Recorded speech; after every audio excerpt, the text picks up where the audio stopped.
اور یہاں ہم بڑا مائنورٹی کا شور مچاتے ہیں، لیکن ہمارے یہاں ان کے لیے کوئی کام نہیں کیا جاتا. ہاں ابھی ہم نے ایک دو لوگوں کو منسٹر بنا دیا ہے دنیا دکھانے کے لیے، لیکن کیا باقی لوگ جو پریشان ہیں، جن کی زمینوں پہ قبضہ کیا گیا ہے، جن کی بیٹیوں بہنوں کو اٹھا کے لے جایا گیا ہے، کیا اس کے لیے پاکستان کچھ کر رہا ہے؟ نہیں، اس پہ پاکستان کچھ نہیں کر رہا اور بالکل خاموش ہے. اس کے بارے میں کوئی بات نہیں کی جا رہی، اس لیے کہ وہ ہمیں میٹر ہی نہیں کرتے، ہمیں فرق ہی نہیں پڑتا. اور یہ پاکستان کے اوپر ایک بہت بڑا داغ ہوگا، ایک بہت بڑا الیگیشن اور بہت بڑی ایک بات ہوگی، جس سے یقیناً ہمیں شرمندہ ہونا چاہیے، ہمیں شرم آنی چاہیے کہ ہمارے مائنورٹی کا ہم نے یہ حل کر دیا ہے کہ اب وہ واپس بھارت جانے کو تیار ہے. پاکستان سمیت باقی کنٹریز میں جن کے میں نے نام لیا آپ کو، بنگلہ دیش وغیرہ، تو وہاں پر مائنورٹی کا کافی برا حال ہے، اور ان کو مصیبت سے بچانے کے لیے، ان کو اس پرابلم سے نکالنے کے لیے مودی، پرائم منسٹر نریندر مودی جو ہیں، انہوں نے جی ایکٹ لے کر آئے تھے، اور اب آخرکار اس کو امپلیمنٹ کر دیا گیا ہے. اس کے اوپر کافی بحث ہوئی، بہت ہنگامہ رہا، اور یہ آپ نے دیکھا کہ کئی بار تو پروٹیسٹ وغیرہ، بڑے لمبے چوڑے پروٹیسٹ چلتے رہے، جو کہ کووڈ جب آیا تھا وہ پروٹیسٹ ختم ہوا. اس میں ایک آپ کو شاہین باغ کا بھی یاد ہی ہوگا کہ وہاں پہ بہت دن لوگ بیٹھ کے بریانی کھاتے رہے. لیکن خیر اب وہ جو ہے اس کو امپلیمنٹ کر دیا گیا ہے، اور یقیناً اس کے بعد جو پاکستان کی مائنورٹیز ہیں وہ تو یقیناً سوچ رہی ہوں گی کہ وہ اس ایکٹ کے تحت جو ہے وہ یقیناً بھارت میں شفٹ ہوں یا بھارت سے کوئی مدد لیں. لیکن پاکستان کو بھی سوچنا چاہیے کہ کیا حالت کر دی ہے. باقی کنٹریز تو چلے اپنی جگہ سوچیں گی جو سوچنا ہوگا، لیکن پاکستان کو ضرور سوچنا چاہیے کہ آپ نے کیا حالت کر دی ہے اپنی مائنورٹیز کی، کہ بھارت کو اس طرح کا کوئی بل لے کر آنا پڑا، بھارت کو اس طرح کا کوئی ایکٹ لے کر آنا پڑا کہ جس سے وہ اپنے لوگوں کو، یا سمجھے جو ان کے جو ہندوز پاکستان میں رہتے ہیں یا دوسری ریلیجن کے لوگ جو رہتے ہیں، ان کو بچایا جا سکے، ان کی مدد کی جا سکے. اس طرح کا ایک بل، اس طرح کا ایک ایکٹ لے کر آنا پڑا بھارت کی گورنمنٹ کو کہ ہمارے یہاں جو مائنورٹیز رہتی ہیں یا کسی بھی دوسرے ریلیجن کے لوگ رہتے ہیں، ان کو اگر کوئی پرابلم ہے تو اس سے پاکستان کے لوگوں کا یا پاکستان کی گورنمنٹ کا یا پاکستان کی پالیسی میکرز کا، ان لوگوں کا جو پاکستان کو چلاتے ہیں، ان کا کوئی لینا دینا نہیں ہے. وہ ان کو بہت ہی ہلکے میں لیتے ہیں، بلکہ ان کو اس بات سے فرق ہی نہیں پڑتا کہ وہ لوگ پریشان ہیں. کئی فیملیز ایسی ہیں، میں نے آپ کو پہلے بھی بتایا، جن سے میں ڈائریکٹلی جن کے ساتھ ان ٹچ ہوں، اور وہ مجھے اپنی پرابلمز بتاتے ہیں، اور ہم کوشش بھی کرتے ہیں کہ ان کا کچھ مسئلہ حل ہو جائے. ان میں سے ایک دو جو ہیں ان کی زمینوں پہ قبضہ ہوا ہے، دوسرے جو ہیں ان کی بیٹی کو اٹھا کے لے گئے ہیں، ایک جو ہے ان کی بہن کو اٹھا کے لے جایا گیا ہے. اور یہ زیادہ تر سب کچھ سندھ میں ہو رہا ہے. سندھ جو کہ بلاول بھٹو زرداری کی کہنا چاہیے کہ وہاں سے ہمیشہ ان کی پارٹی جو ہے وہ جیتتی ہے، ہمیشہ ان کی پارٹی وہی گورنمنٹ بناتی ہے. اب تو آصف علی زرداری پریزیڈنٹ بھی بن گئے، تو کچھ سندھ کا حال دیکھ لیجئے. خیر یہ بات صرف سندھ تک محدود نہیں ہے یا سندھ تک ہی لیمیٹڈ نہیں ہے، یہ ہر جگہ ہی پاکستان میں ہو رہا ہے، لیکن سندھ میں بہت زیادہ ہے. تو اس طرف ضرور جو ہے وہ آصف علی زرداری صاحب جب پریزیڈنٹ بن گئے، ان کو دیکھنا چاہیے اور سمجھنا چاہیے، ان لوگوں کے مسئلے کو حل کرنا چاہیے. یا آپ کیا چاہ رہے ہیں کہ سب لوگ اٹھ کے بھارت چلے جائیں؟ اگر آپ ایسا چاہ رہے ہیں تو آپ بتا دیجئے صاف صاف، تاکہ لوگ جو ہیں اپنی جان بچانے کو، اپنی بچیوں کی جان بچانے کو بھارت چلے جائیں. کئی لوگ جا بھی چکے ہیں، لیکن اب باقی لوگوں کے لیے بھی یہ کام یقیناً آسان ہو جائے گا. اور یہ پاکستان کے اوپر ایک بہت بڑا داغ ہوگا، ایک بہت بڑا الیگیشن اور بہت بڑی ایک بات ہوگی، جس سے یقیناً ہمیں شرمندہ ہونا چاہیے، ہمیں شرم آنی چاہیے کہ ہمارے مائنورٹی کا ہم نے یہ حل کر دیا ہے کہ اب وہ واپس بھارت جانے کو تیار ہے. What's the region now؟ ٹھیک ہے، رام مندر کا افتتاح ہوتا ہے، آپ دیکھیں کل میزائل کا داغا جاتا ہے، ٹیسٹ کیا جاتا ہے، آج یہ کیا جاتا ہے. سو پرائم منسٹر مودی اور ان کی جو پارٹی ہے، they have been targeting a particular constituency. ان کا جو ایم اینڈ تھیم ہے، فار ایگزامپل جو پرائم منسٹر مودی نے ٹویٹ کی تھی پاکستانی پرائم منسٹر کے بارے میں، وہ کیا تھی ٹویٹ؟ وہ ٹویٹ کچھ بھی نہیں تھی. وہ صرف اور صرف یہ تھا کہ ہم آپ کے ساتھ کوئی تعلق نہیں چاہتے. اس ٹویٹ کا مطلب یہ تھا کہ ہم پاکستان کے ساتھ کسی قسم کا کوئی تعلق نہیں رکھنا چاہتے. That was the tweet. اگر آپ اس کو وہ جیسے کہتے ہیں نا صحیح سمجھنے کی کوشش کریں، اس کا ڈپلومیٹک انالیسس کریں. اینڈ پاکستان نے بھی جو جواب دیا تھا اس میں پاکستان نے بھی یہ کہا کہ ہم آپ کے ساتھ کوئی تعلق نہیں چاہتے، بیکاز پاکستان بہت دفعہ آفرز کرا چکا ہے، لیکن انڈیا جو ہے وہ جواب دینے کو نہیں پسند کر رہا. سو ڈپلومیٹک ریلیشنز میں ریسیپروسٹی ہوتی ہے.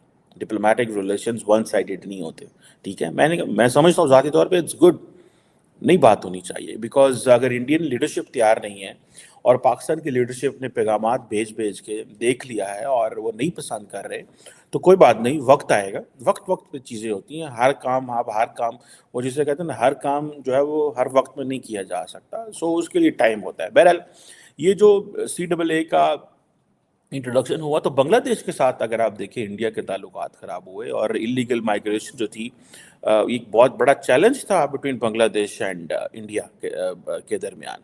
और ये this is not just new, and particularly ये जितनी भी स्टेट्स हैं, आसाम और ये सारी, जहाँ पे अक्सर माइग्रेंट्स आते रहते हैं बांग्लादेश से, और रिसेंटली भी मुझे पता है NSA दोवल साहब गए हुए थे वहाँ पे, और वो इसी चीज़ पे बात करने गए हुए थे, बिकॉज रोहिंग्यास भी आते हैं सारा। तो वो कह रहे हैं, इंडिया कह रहा है कि जो रोहिंग्या मुस्लिम्स अगर म्यांमार से आते हैं तो उनको हम सिटीजनशिप नहीं देंगे। वो and that was a question कि why don't you consider Muslims if they are being persecuted in any country and they should be allowed. So it means one, prime minister Modi और उनकी पार्टी समझते हैं कि मुसलमान पहले ही बहुत ज़्यादा हैं।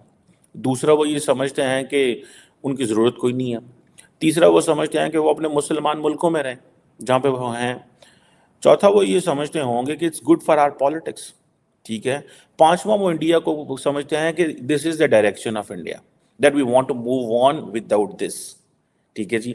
सो ओवरऑल जो ह्यूमैनिटेरियन ग्रुप्स होते हैं, यू नो दैट, उन्होंने बड़ा शोर डाला, लेकिन at the end of the day जो प्राइम मिनिस्टर मोदी की जो पॉलिटिक्स है, उनको यही सूट करता है कि आप सिर्फ और सिर्फ इन 4-5 ग्रुप्स की बात करें, सिखों की, हिंदुओं की, जैन, पारसी, क्रिश्चियन, बुद्धिस्ट की, आप मुसलमानों की बात ना करें। And then I think India के अंदर एक हिस्ट्री रही है। फॉर एग्जांपल, जो राम मंदिर था वो क्या है?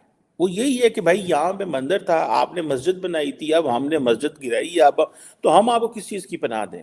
तो हमारी तो आपसे लड़ाई रही है इतने सैकड़ों हजारों साल, आप तो हम दबाते रहे, मारते रहे। This is what they are trying to tell without saying all that. वो अपनी अवाम को जब when a leader does an act, so the act is translated to the people, to the followers, to the party in different way. And that is why आप अक्सर देखते हैं कि जो वहाँ पे इस तरह के जो इश्यूज हैं वो होते रहते हैं, ठीक है जी। बहुत सारे लोगों का कहना ये था कि बिकॉज अगर इंडिया जो है वो CAA और NRC के तहत ये सारी चीज़ें इम्प्लीमेंट हो चुकी हैं, तो देयर इज़ हो सकता है कि लोग वापस जाना शुरू कर दें उन मुल्कों में जहाँ से वो आए हैं। बांग्लादेश से जा सकते हैं, म्यांमार से जा सकते हैं, और बाकी जो हैं वो ये चीज़ें जो हैं, इवन कि कहा जाता है कि शेख हसीना वाजद जो है वो भी इससे बड़ी परेशान हुई और बड़ी एम्बैरस हुई। लेकिन मैं समझता हूँ कि बांग्लादेश और इंडिया के ताल्लुकात इतने ज़्यादा इंपॉर्टेंट हैं over the period of time, and there so many layers into this relation, कि ये एक इमीडिएटली, क्योंकि इसको डोमेस्टिक बहुत ज़्यादा हवा और सपोर्ट मिली थी, इसलिए ज़्यादातर बांग्लादेश को भी बोलना पड़ा, उनको भी बात करनी पड़ी इस हवाले से। सो ये चीज़ हमारे सामने आती है, और बट शेख हसीना वाजद के लिए ये एम्बैरेसिंग था इस वजह से, बिकॉज शेख हसीना वाजद को बहुत ज़्यादा इंडिया वो करता था। पाकिस्तान में नई सरकार बन गई है, शहबाज शरीफ प्रधानमंत्री बने हैं, जबकि आसिफ अली जरदारी राष्ट्रपति चुने गए हैं। जरदारी के चुनाव पर चीन के राष्ट्रपति शी जिनपिंग ने बधाई संदेश भेजा है। उन्होंने कहा कि इतिहास को पसंद है कि चीन पाकिस्तान के बीच फौलाद की मजबूती वाली दोस्ती बनी रहे। जिनपिंग ने आगे कहा कि दुनिया में हो रहे मौजूदा बदलाव के मद्देनजर चीन पाकिस्तान की दोस्ती का सामरिक महत्व और भी बढ़ गया है। आसिफ अली जरदारी पाकिस्तान के पूर्व प्रधानमंत्री मरहूम बेनजीर भुट्टो के पति और पूर्व विदेश मंत्री बिलावल भुट्टो के पिता हैं। जरदारी की बेटी और बिलावल की बहन आसिफ भुट्टो पाकिस्तान की फर्स्ट लेडी होंगी, क्योंकि उनकी मां का देहांत हो चुका है। जरदारी ने रविवार को पाकिस्तान के 14वें राष्ट्रपति पद का शपथ ग्रहण किया। वे पाकिस्तान के एकमात्र सिविलियन प्रेसिडेंट हैं जिन्हें दूसरी बार यह मौका मिला है। शी जिनपिंग ने चीन और पाकिस्तान के बीच संबंधों को आयरन क्लैड फ्रेंडशिप का नाम दिया, जो समय की कसौटी पर खरा उतरा है।